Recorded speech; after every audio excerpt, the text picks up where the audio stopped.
Hi, everyone. My name is France Davio, and I'm the Executive Director of the Canadian Apprenticeship Forum, and happy to be talking to you today about the Supporting Women in Trades National Strategy. And here to help me today is Joanne Greeley. And Joanne, off to you. Hi, I'm Joanne Greeley. I'm an electrician, a Red Seal electrician, and I work for the Office to Advance Women Apprentices right now and their outreach. And I'm really happy to be here today. I thought what we would do is talk a little bit about how we got here and the history of how the national strategy came about. And it's been a long time coming. I mean, we're not the first ones at CAF to have these conversations by any stretch of the imagination. And I, have a tremendous amount of respect for trailblazers such as you, Joanne, and some other great women that I've met along this journey who have been doing this for years and trying to change the environment for women who are wanting to have these amazing careers in the skilled trades. But for the Canadian Apprenticeship Forum, our journey started in 2018 when we had our first Supporting Women in Trades conference in Halifax. And we didn't know quite what to expect. And what we got was over 350 participants. And more than half of them were tradeswomen and women apprentices. And so it really gave us a great opportunity to have really in-depth chats and to listen to the stories.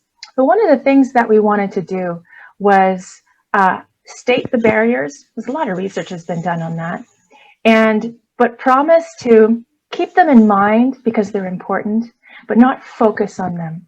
That our work together would be on focusing on solutions and how to impact change. So the participants in that conference got together and created a roadmap. So this is where Canada needs to be in the next 5-10 years. And the year after, and Joanne was instrumental, by the way, in that conference in Halifax, and that's where we got to know each other a little bit better. And then we moved to the other side of the country, to Vancouver, the year after, to further develop that roadmap. And again, the same sort of turnout. And the purpose of that conference was to take the roadmap, but flush it out and see what sorts of strategies, what sorts of tangible action items needed to be taken as a country to move the needle at all. And we made a commitment there, which is really important, to actually track numerically, like put a number to it and to track change. And that seemed to change the game a little bit. And so after that wonderful conference, we thought, you know what, there's momentum. So we need to get the industry together and to give them the platform and the opportunity to create change together across the country. And we put together a stakeholder committee of supporting women in trades to develop a national strategy for the SWIT, for supporting women in trades. And it was completely developed by those participants. CAF just supported them administratively. And Joanne was one of the leaders of that conference, of that committee, of that group. And led numerous discussions with her committee participants around targets, around, infrastructure policy, and all of that good conversation that we needed to have really tangibly. And out of the work of that committee came the national strategy. And so I want to turn it over to Joanne, who played such an instrumental role, and get her to talk about her experience and ask her to talk about her experience about leading this group of wonderful, passionate people and what the outcome was. Awesome. Thanks so much. I mean, I was so excited when CAF decided to have a Supporting in Women in Trades conference to start with. And someone had sent me a link to say, hey, you need to be up on the stage to talk about your experiences as tradeswoman. And I've been in the trade now for about 15 years.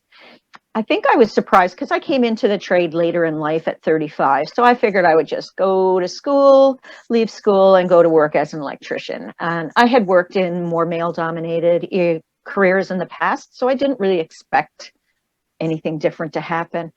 And when I did go to work, I found out that there were a lot of barriers. And like Franz said earlier, it's great to say what our barriers are, but how do we move forward? It's great to know them, but we need to make change. And how can we make the change? So when the call came out for the task force, I was all on board, and I was so lucky to have a great boss in Karen Walsh at the Office to Advance Women Apprentices, who said, "Jump in with 2 feet. This is for you." I've always been a real big advocate for targets and goals. I've had many, many conversations over the years about that. I personally would never have received my Red Seal designation without targets and goals. It's very difficult to break into an industry that's not necessarily ready for you. And again, you know, I've worked with fabulous people and not so fabulous people, so it's a little bit of both. But really what we're talking about when we talk about targets and goals is just making sure that people that are underrepresented are getting into those jobs as well. Making sure that if they don't know people that are in places to hire, that there's some other way for those people to get their hours and have a you know, the same kick at the can as everybody else. I've said for years, you know, my gender really doesn't affect my ability to understand electrical theory. And with OH&S regulations, nobody's lifting over 50 pounds. So really, why would there be a problem with me doing this work? And I love what I do, as most tradeswomen do. We just really love it. And over the years, people will say, oh, you know, you don't want to get dirty in your hands and your nails. And I can guarantee you the women that do this work, we really love what we do. And we would love to see more women have opportunities. A lot of people over the years as well have said that, you know, we don't have the women in numbers that are out there to fill these targets and goals. Well, that's an opportunity for companies to get on board and say, we are going to hire women. We are going to make sure we have respectable and just workplaces, and not just for women, but for all workers. I think that's important as well. When we look at women pushing for just and equal workplaces, it really has a wonderful effect on everyone because there's usually only 1 or 2 bad apples in the barrel that make it difficult for others. So if we're able to clear away those rotten apples, then we have a workplace that everybody's enjoying, that they're going to, everybody's having a good experience. And through our conversations, talking to other companies, myself and France, over the last 6 months, we've had some amazing conversations with companies who are ready to lead the way. And I think it's really important for small, medium, and large businesses to know that you can make some very small changes within your organization and bring it up to speed. It's not reinventing the wheel. The resources are there for you. The people are there to help you out. We have them in all provinces across Canada, as we know. And I think it's important that people understand that tradeswomen just want to go to work and do the job that they trained in. You know, we're not looking for special treatment. I can assure you of that. We just want to eat our sandwich at lunchtime and get a paycheck at the end of the week. So I'll tell you, this has just been a fabulous experience for me, working with France, meeting people right across Canada to talk about this.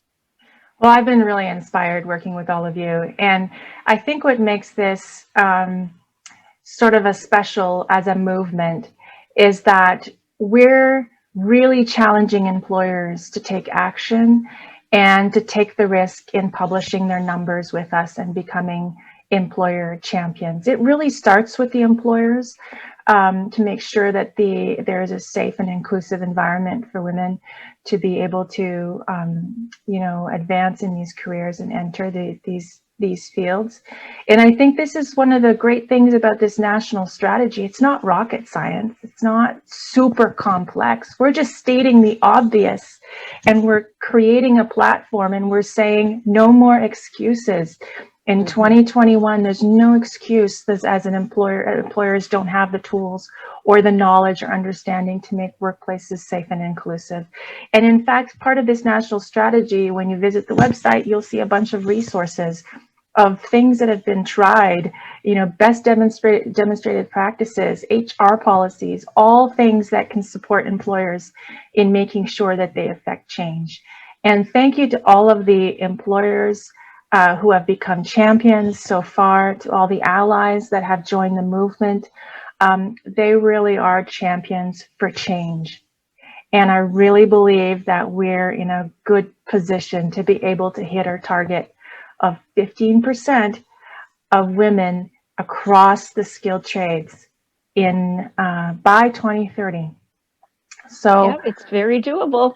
it's doable. So let's do it. Get on board. Thanks so much, France, and I really appreciate your organization heading this up. You have so many great contacts across Canada, and that's what it's going to take. It's going to take all of us working together to make sure that we can get this going and push it through. If anybody has any questions or comments would like to reach out to me, certainly find me on LinkedIn, at the Office to Advance Women Apprentices webpage, or certainly contact France as well. Thanks for everything, Joanne. Thanks for your leadership. Yes, thank you.